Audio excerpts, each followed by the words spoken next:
بسم اللہ الرحمن الرحیم بسم اللہ الرحمن الرحیم والجواب اما عن روایت جعفر۔ موضوع بحث ہمارا یہ تھا کہ صور جواز بیع الوقف میں سے چوتھی صورت یہ بنتی ہے کہ اگر مال موقوف کو بیچ دیا جائے تو وہ بقائے وقف کی نسبت زیادہ فائدہ مند ہے اس کی ثمن سے اگر وہ استفادہ کریں تو آیا فقط انفع ہونے کی بنیاد پر اس کو بیچنا جائز ہے یا جائز نہیں؟ گزارش کی تھی کہ شیخ اعظم کا نظریہ یہ تھا فلا اشکال فی المان، کہ صرف انفع ہونے کی بنیاد پر بیچنا جائز نہیں۔ پھر انہوں نے آگے ذکر فرمایا تھا 3 روایات کا کہ یہ 3 روایات ہیں، ممکن ہے کوئی شخص ان روایات کی بنیاد پر کہے کہ جناب یہ روایات موجود ہیں، ان سے تو پتہ چلتا ہے کہ انفع ہونے کی بنیاد پر بھی بیچنا جائز ہے۔ پہلی روایت جعفر بن حنان کی تھی، وہ جس کو روایت جعفر کا ہے، دوسری حمیری کی تھی الاخرہ۔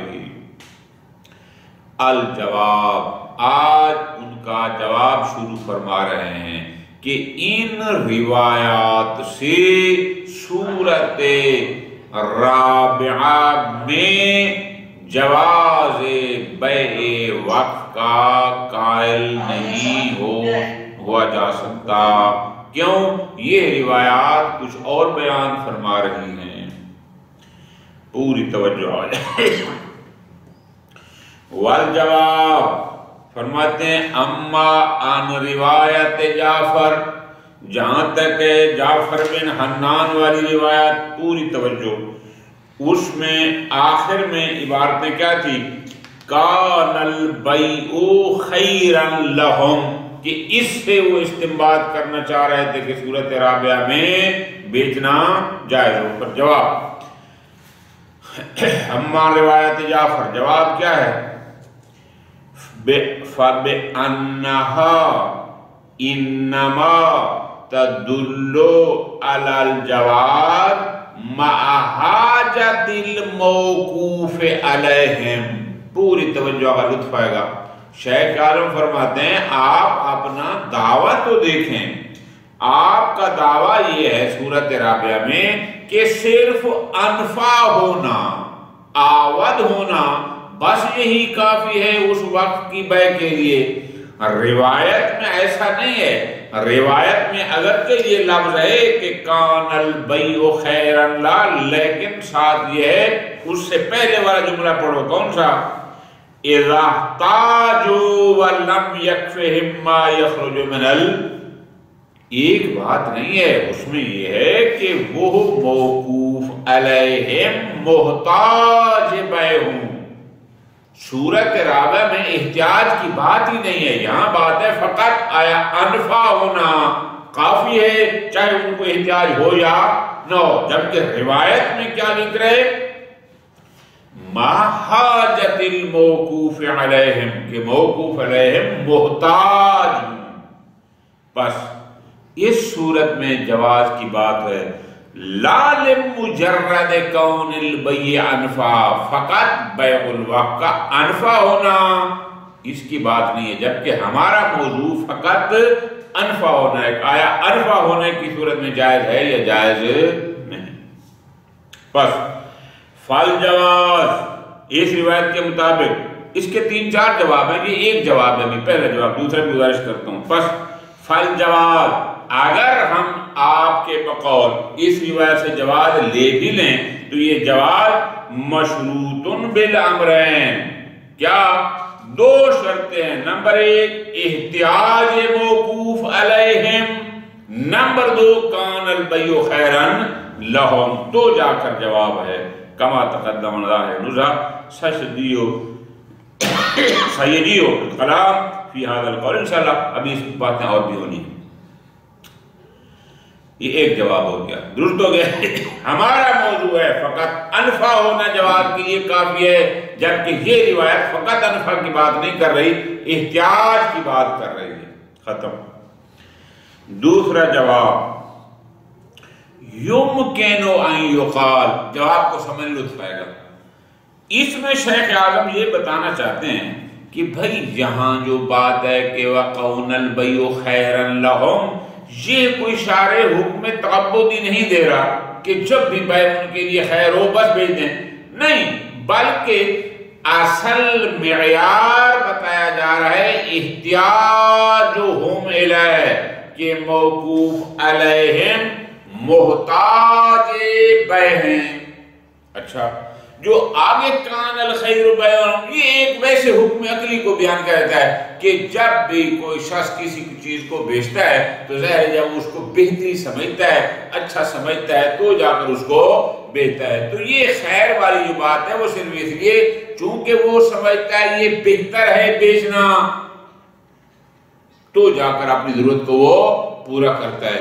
لیکن آیا فقط احتیاج کی بنیاد پر بیچ دینا اور وہ سمجھتا ہے بہتر ہے جائز ہے، اس کا تو کوئی قائل ہے۔ موضوع کو سمجھیں، ہمارا موضوع ہے کہ بیع الوقف انفع ہے موقوف علیہم کے لیے۔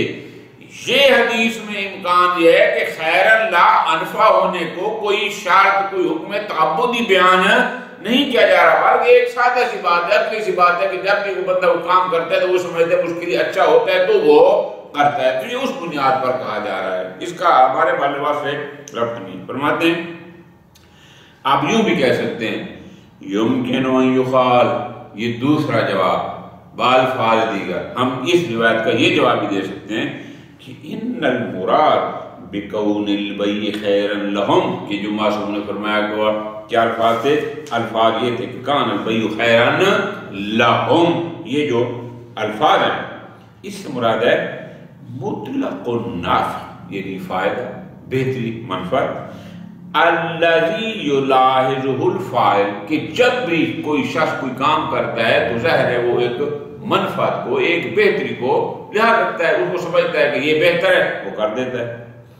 لِيَكُونَ مَنْشَأً لِإِرَادَتِهِ، کیوں منشأً لِإِرَادَتِهِ؟ اس لیے تاکہ وہ اس کے ارادہ کو وہ پائے تکمیل تک پہنچانے والا ہوگا، کیونکہ وہ سمجھتا ہے بہتر ہے، تو اس بہتری نے اس کو کہا کہ ٹھیک ہے اب تو یہ کام کر دے، وہ بات اتنی سی ہے۔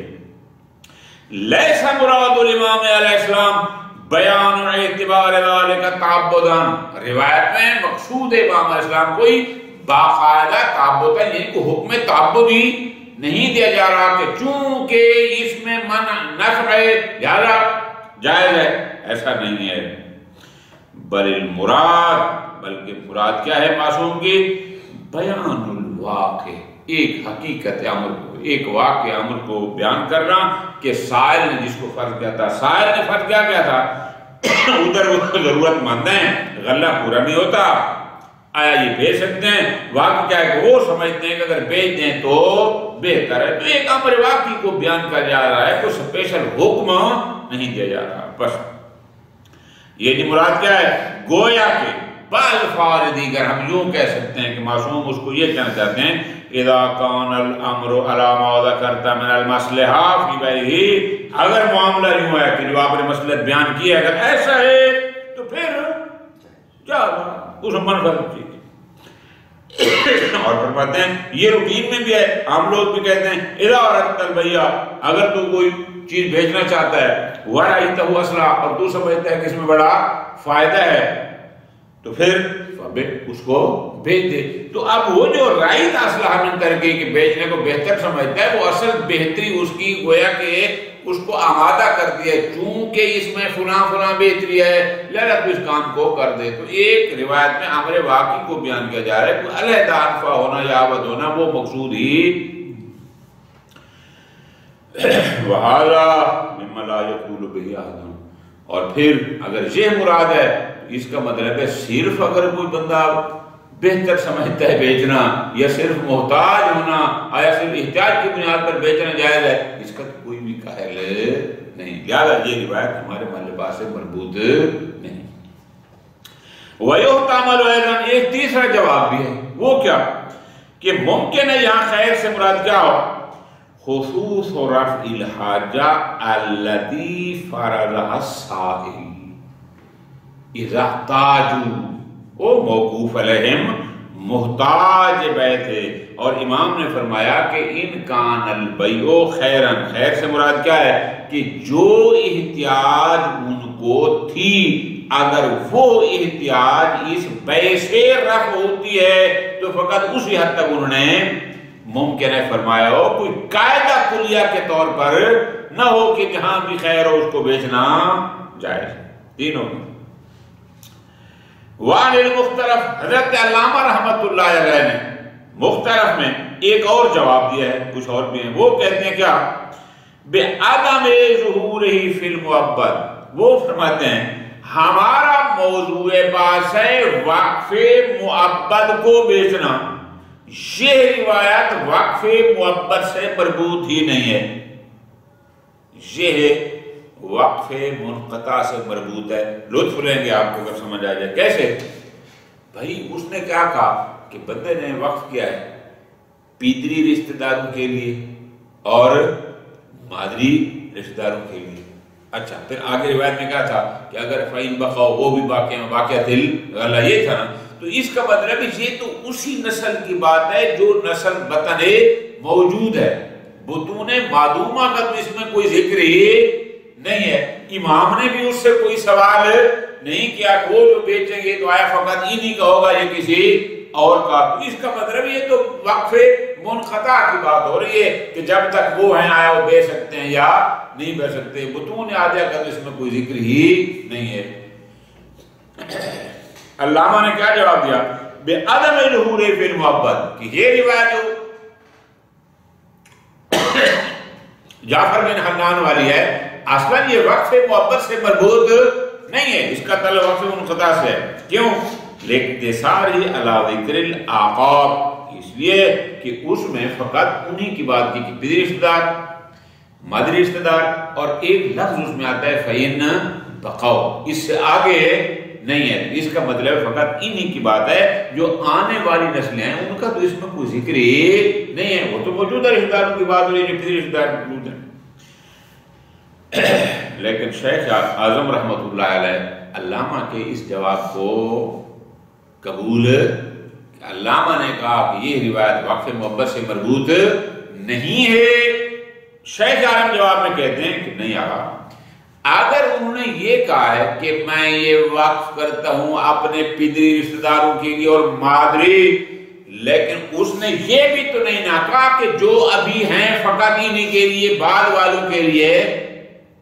دیکھو اگر ایک شخص ایک جملہ کہتا ہے، شیخ عالم کی دلیل ذرا مضبوط ہے، کیا فرماتے ہیں؟ اگر ایک شخص ایک جملہ کہے کہ میں یہ مال وقف کرتا ہوں سید عباس کی اولاد کے لیے، تو اس سے تبادل اور ترشح کیا ہوتا ہے کہ جو موجود ہے وہ بھی اور جو آنے والی اولاد الاولاد ہیں وہ بھی ساری اس میں۔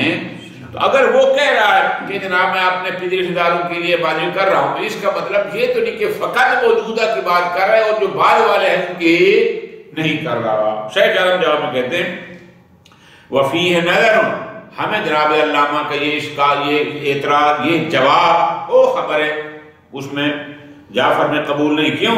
لأن الاقتصار فی مقام الحکایہ، اس لیے کہ جب راوی نے ایک بات کی کہ فلاں بندے نے اپنے پیتری داروں کے لیے مادریوں کے لیے وقف کیا فلاں کیا، لیکن لا يدل علی الاختصاص، اس کی دلالت اس بات پر نہیں ہے کہ وہ فقط پیتری اور مادری موجود رشتہ داروں کے لیے وقف کر رہا تھا، جنہوں نے بعد میں آنا ہے ان کے لیے۔ توجہ ہو گیا اختصاص پر، یعنی مراد فقط وہی نہیں جو ابھی ہیں، اس نے کہا پیتری رشتہ دار اب اس سے عام ہے، وہ جو موجود ہے وہ بھی آگے جو ان کی نسل ہے گی وہ بھی۔ کیوں؟ فرماتے ہیں آپ دیکھتے نہیں یصح ان یقال، اگر ایک شخص وقف محبت کرتا ہے اور وہ یوں کہے کہ انہ وقف علی الاولاد، کہ میں یہ سید عباس کی اولاد کے لیے وقف کرتا ہوں، تو آپ کیا کہیں گے؟ اس کی اولاد سے مراد وہی ہے جو ابھی موجود ہے یا اولاد کی اولاد کو بھی شامل ہے؟ آپ کہتے ہیں اولاد کی اولاد کو بھی شامل ہے، پس جہاں بھی اس نے کہا کہ میں اپنے پیتری اور مادری رشتہ داروں کے لیے کر رہا ہوں تو وہ چاہے وہ موجود ہوں چاہے آنے والے ہوں، اس سے کوئی فرق نہیں پڑتا۔ وحینئذ، حینئذ سے مراد کیا ہے کہ اگر اس مقصود فرق ہوتا ہے اس میں اور اس کا کہ یہ تو فقط موجودہ کے لیے ہے اور آئندہ والوں کو شامل نہ ہوتا اور پھر حکم میں فرق ہوتا تو پھر امام علیہ السلام پر لازم تھا کیا؟ امام علیہ السلام اسے سوال کرتے کیا کہ اِذَا كَانَ بَيْنَ الْمُعَبَّدِ وَغَيْرِهِ فَرْقٌ، اگر حکم میں فرق ہوتا معبد اور منقطع کا، امام پوچھتے کیا ہے اس نے فقط موجودہ نسل کے لیے وقف کیا تھا پدری وارث داروں کے لیے یا آنے والی، تاکہ پھر اس کے مطابق امام حکم بھی وہ بیان کرتے. لیکن امام کا تفصیل نہ پوچھنا اور ایک حکم بیان کرنا، اس کا مطلب ہے یہ سب کے لیے ہے. ٹھیک ہو گئے؟ لیکن پھر خود ہی شیخ عالم فرماتے ہیں ففہم ممکن ہے اشارہ ہو اس بات کی طرف کہ نہیں شاید ہم حضرت علامہ کے جواب کو بھی قبول کر لیں. کیوں جی؟ چونکہ اس میں جو ایک لفظ استعمال ہوا ہے نا وہ ہے فَإِن بَقَوْا وَبَاقِيَتِ الْغَلَّةِ. لفظوں پہ غور فرمانا ہے کہ اگر وہ بھی ہیں اور غلہ بھی ہے تو بقاؤ کا پھر بطن موجود بقاؤ کا مصداق ہے نا، جو ابھی آئے نہیں ہیں وہ تو بقاؤ کا مصداق نہیں بن سکتے. تو ممکن ہے یہ اشارہ ہو کہ شاید علامہ کا جواب بھی خوب.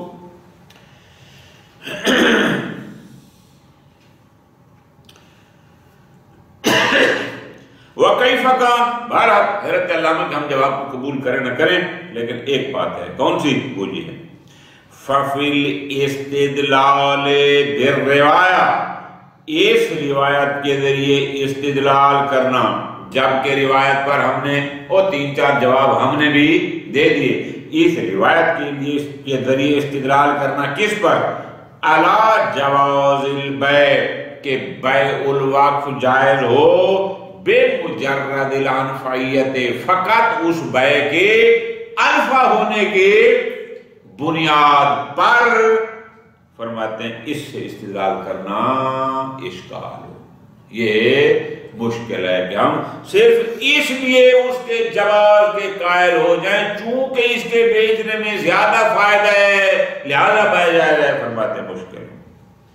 دوسرا ما عدم الظفر بالقائل بہ، اور سوائے شیخ مفید کی عبارت سے جو تھوڑا بہت ترشح ہوتا ہے اس کے علاوہ، اس پر بھی تعویل کی گئی تھی علامہ نے کی تھی، اس کے علاوہ کوئی بھی ایسا قائل نہیں جو صرف انفع ہونے کی بنیاد پر کہے کہ وقت کو بیچنا جائز ہے چونکہ اس کی ثمن سے فائدہ زیادہ ہو سکتا ہے. ٹھیک ہو گئے؟ وَمِمَّا ذَكَرْنَا يَظْهَرُ الْجَوَابُ عَنْ رِوَایَتِ الْحِمْيَرِ، تقریباً اس کا جواب بھی یہی ہوگا. خوب آگے فرماتے ہیں ساری باتیں ختم. بالفرض، توجہ آ جانا، اگر ہم آپ کی بات مان لیں کہ نہیں جی انفع ہونے کی بنیاد پر بھی بیع الوقف جائز ہے، پوری توجہ، فقط چونکہ اس کو بیچیں تو ثمن سے زیادہ فائدہ اٹھا سکتے ہیں بنسبت اس کو باقی رکھ کے. فرماتے ہیں لو قلنا فی هذه الصورت بالجواز، اگر ہم قائل ہو بھی جائیں، لو کے ساتھ ہے نا کہ اگر قائل ہو جائیں، ہم تو قائل نہیں ہیں، اگر ہو جائیں کان ثمن للبطن اول البائع، پھر ثمن ساری کی ساری اسی بطن موجود کو دیں گے، یا تصرف فیہ علی ما شاء، وہ جیسے چاہیں گے اس میں تصرف کریں گے. ٹھیک ہو گئے؟ اچھا قائل ہو جائیں، جی قائل ہو جائیں. اگر اس کے قائل ہوتے ہیں، بہت مزیدار بات، ایک بہت بڑی خرابی لازم آتی ہے. گویا یہ بھی ایک جواز ہے کہ اگر ہم چوتھی صورت میں جواز کے قائل ہو جائیں تو بڑی خرابی ہے. وہ خرابی کون سی ہے؟ جناب قانون ہے جو مبدل من کا مالک ہوگا وہی بدل کا مالک ہوگا، جو مسمن کا مالک ہوگا وہی ثمن کا مالک ہوگا. اگر ہم صورت راویہ میں قائل ہو جائیں تو نتیجہ کیا ہے؟ ثمن ساری موجودہ نسل کو دے دو چونکہ ان کے لیے زیادہ انفع ہے، زیادہ عوض ہے. تو اس کا بدلے میں پھر وہ قانون کہاں جائے گا جس نے کہا تھا جو مسمن کا مالک ہے ثمن کا مالک بھی. آیا مسمن کا مالک فقط بطن موجود کے افراد تھے یا بطون معدومہ کے لوگ بھی حق ملکیت رکھتے تھے؟ تو آپ کا جواب کیا ہوگا؟ مسمن میں اور مال وقت میں یقیناً اس کا حق تھا، تو جب ان کا حق تھا تو پھر وہ کہاں گیا؟ ٹھیک ہے جی. اگر ہم جواز کے قائل ہو جائیں تو اس میں ایک بڑی خرابی، اگر بلکہ آپ اس کو یوں کریں گے نا اور آسان جگہ سمجھنا، اگر ہم صورت رابعہ میں جواز بیع وقت کے قائل ہو جائیں تو اس میں دو باتیں، نتیجتاً ساری سمن اٹھا کے بطن موجود کو دینی ہوگی کہ وہ اس میں جیسے چاہیں تصرف کریں، جو منفع ہے. تو اس سے ایک خرابی یہ ہوگی کہ اس کا مطلب ہے پھر سمن اور مسمن کے مالکوں میں فرق آ جائے کہ جب تک نہیں بکا تھا اس پر حق کی ملکیت بطون لاحقہ کو بھی تھا، اب جب بک گیا بدل آ گیا، بدل پر ان کا حق ختم اور فقط بطن موجود کا حق ہے. یہ فرماتے ہیں درست نہیں. وَمِنْهُ يَظْهَرُ وَجْهٌ آخر. اب اگر ہم یہ مِنْهُ يَظْهَرُ کو آگا جان عبارت میں ذرا توجہ کرنا، اس کا تعلق ثم لو قلنا کے ساتھ ہے، پیچھے نہیں. یعنی اگر ہم قائل ہو جائیں کہ صورت رابعہ میں بیع الوقت جائز ہے تو ہم نے کہا کہ سمن ساری کی ساری اسی بدن اول کی ہوگی. اب جب اول کی ہوگی یظہر وجہ آخر، اس ایک اور بڑی خرابی لازم آتی ہے اس جواز کی وجہ سے. وہ کیا؟ لمخالفت الروایتین للقواعد، یہ روایتیں قواعد مسلمہ کے خلاف ہیں. وہ کیوں؟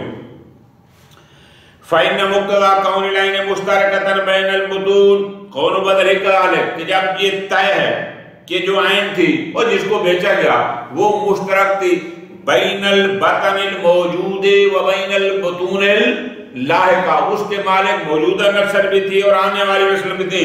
جب ایسا تھا تو کونو بدلو کذالک، تو جو اس کا بدل آئے گا اس کا حکم بھی یہی ہونا چاہیے، بطن موجود بھی اس کی مالک ہو اور بطون معدوم بھی.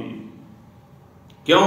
کما تقدمہ من استحالت کون بدل ملکن لخصوص البائع، اس لیے کہ یہ بات بار بار ہم پیچھے کر چکے ہیں کہ یہ محال ہے، یہ ہو ہی نہیں سکتا کہ مسمن کے مالک موجودہ اور معدوم دونوں ہوں، لیکن سمن فقط اور فقط بطن موجود کے لیے ہو. ہم نے کہا تھا کہ یہ درست نہیں. بات سمجھا گئی؟ خوب. فَيَكُونُ تَجْوِيزُ الْبَيْعِ فِي هَذِهِ الصُّورَةِ، لہذا اگر ہم صورت رابعہ میں جواز بیع وقف قائل ہو جائیں وَالتَّصَرُّفِ فِي الثَّمَنِ، اور ہم اس کے قائل بھی ہو جائیں کہ جناب ساری ثمن بطن موجود کو دے دو، یہ اس میں تصرف کریں، تو یہ رخصت من الشارع، گویا شارع کی طرف سے اجازت ہے کہ ثمن کے حوالے کرو، یہ کریں. کس میں؟ فی اسقاط حق اللاحقین عن ما قبل البیع. گویا آپ یہ کہنا چاہتے ہیں، بہت مزیدار بات ہے، شیخ عالم فرماتے ہیں گویا آپ یہ کہنا چاہتے ہیں جب ہم کہتے ہیں کہ بطن موجود بیچ سکتا ہے، جب ہم کہتے ہیں کہ سمن بطن موجود کو دے دیں، جب ہم کہتے ہیں کہ سمن پر بطن موجود جیسے چاہے تصرف کرے، اس کا مطلب ہے بیع سے پہلے بیع ہوئی ہے 4:02 پر، تو ہم کہہ دیں کہ 4:01 پر شارع نے کہا ہے کہ اس مسمن سے بطون لاحقہ کا حق ختم، ان کا حق اس نے اس میں سے ساقط کر دیا. سارے کا سارا مسمن اٹھا کے شارع نے دے دیا کس کو؟ بطن موجود کو، نتیجتاً ساری سمن بھی انہی کی ہو جائے گی. حالانکہ ایسا نہیں، شارع کیوں ان کے حق کو ساقط کرے بغیر کسی وجہ کے؟ فرماتے ہیں نظیر رجوع، یہ غلط عباس ہے. فرماتے دیکھو میں ایک چیز علی جان کو گفٹ کرتا ہوں، لیکن گفٹ کر کے ہبہ کر کے پھر کسی اور کو بیچ دیتا ہوں، تو وہاں پر علماء کیا کہتے ہیں؟ اس کا مطلب ہے ایک لمحہ قبل بیچنے سے پہلے میں وہ ہبہ واپس کر لیا، اس کا حق اس پر ختم کر دیا، اپنا ملک بنا لیا، پھر آگے بیچ دیا. یہ بھی ایسے ہے کہ شارع پہلے ان کا ختم کر دے حق اور سارے ان کو دے دے. کیوں؟ لِأَلَّا يَقَعَ الْبَيْعُ عَلَىٰ تَجْوِيزِ الْمَالِ الْمُشْتَرَكِ، تاکہ جو مال بکا جا رہا ہے وہ مال مشترک نہ ہو، وہ مال مختص بالبطن موجود ہو. فَيَسْتَحِيلُ كَوْنُ بَدَلِ مُخْتَصًا، بس یہ بنا تو فرماتے ہیں محال ہے کہ اگر وہ مال مشترک تھا تو یہ کیسے ہو سکتا ہے کہ اس کا جو بدل ہے وہ فقط اور فقط مختص ہو بطن موجود کے۔ السورۃ الخامسہ، پانچویں سورت سور جواز بیع الوقف میں سے یہ ہے، پوری توجہ کے ساتھ آسان سے، کہ اگر موقوف علیہم کو ضرورت شدیدہ، بہت سخت مجبوری پیش آ گئی ہے کہ ان کے پاس کوئی آپشن نہیں سوائے مال وقف کو بیچنے کے۔ اب ترتیب سے لیں گے تو بہت لطف آئے گا۔ پہلی تین صورتیں تھیں خراب ہونے کی بنیاد پر، چوتھی صورت کیا تھی کہ انفع ہونے کی بنیاد پر، پانچویں صورت کیا ہے کہ موقوف علیہم کو ضرورت شدیدہ، ایک ہوتا ہے کہ پھر بھی ضرورت جو بندہ پوری کر سکتا ہے، یہ ہے ضرورت شدیدہ، احتیاج شدید ہے، وہ پریشان ہے، ان کے پاس کوئی اور آپشن نہیں ہے سوائے بیچنے کے۔ آیا ضرورت شدیدہ کی بنیاد پر موقوف علیہم اس مال وقف کو بیچ سکتے ہیں یا نہیں؟ موضوع کو آپ ذہن میں رکھا کرو تاکہ اگلی بات آپ کے لیے پھر آسان ہو۔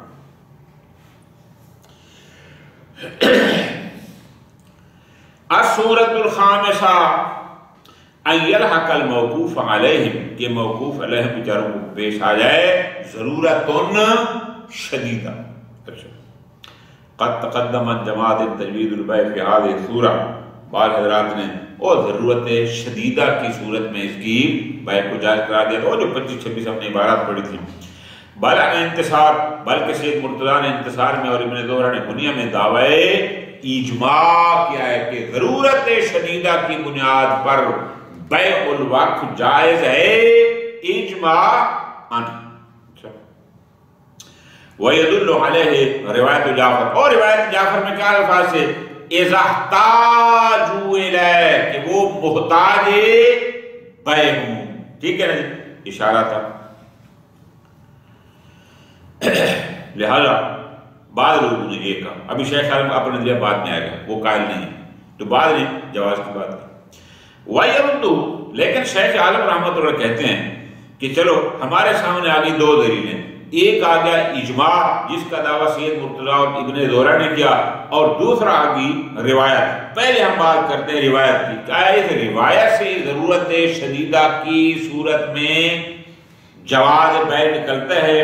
غور کرو، فرماتے ہیں ان ظاہر روایہ، اگر ہم روایت کے الفاظ کو دیکھیں تو وہاں سے کیا لگتا ہے کہ یکفی فی البیع، کہ اس مال وقف کی بیع کے لیے اتنا کافی ہے، عدم کفایت غلۃ الارض، کہ اس غلۃ الارض الموقوف، کہ اس زمین کا غلہ سال بھر کے اخراجات کے لیے موقوف علیہم کے لیے پورا نہ ہوتا ہو۔ توجہ میرے جان، الفاظ کیا تھے؟ اذا احتاجوا ولم یکفہم ما یخرج من الغلہ، اس سے تجھے لگتا ہے کہ اگر سال کا خرچہ اس غلے سے پورا نہیں ہوتا بس وہ بیچ سکتے ہیں۔ توجہ کا لطف ہے، ایک دفعہ ہوتا ہے سال کا خرچہ پورا نہیں ہوتا، ایک ہوتا ہے ضرورت شدیدہ، یہ دونوں ایک چیزیں نہیں ہیں۔